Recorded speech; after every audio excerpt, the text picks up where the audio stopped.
Tsy mitazapotsy ny antoko Arema sy ny ankolafiratsiraka manoloana ny fivoarana raha eto Madagasikara. Izy ireo moa dia manindry hatrany ny tokony hanatanterahana ny fampihavanam-pirenena.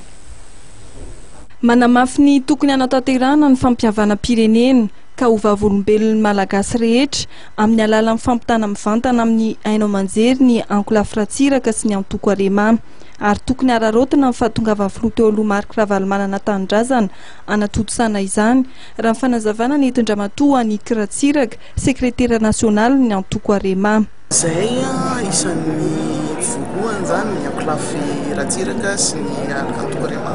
isan'ny voalohany nangataka ny fampihavanam-pirenena conférence nationale zany fitenenana azy tamin'ny fotoanandro ka raha misy io tamin'ny fotoana nangatanay azy angambany tsy nisy tsony ny adiady amin'ny malagasy ny filaminana eto Madagasikara ny tena hoe tanjona sy ny zavatra zay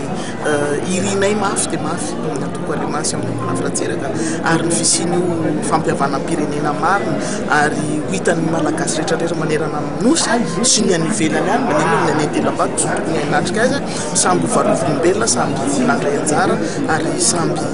hijery sy andray andraikitra amin'ny zavatra zay tokony atao mba hampihavana malagasy rehetra manerana ny nosy. Misy fotoana ve tokony ilaminana ataoko angamba fa tokony ilamina foana ny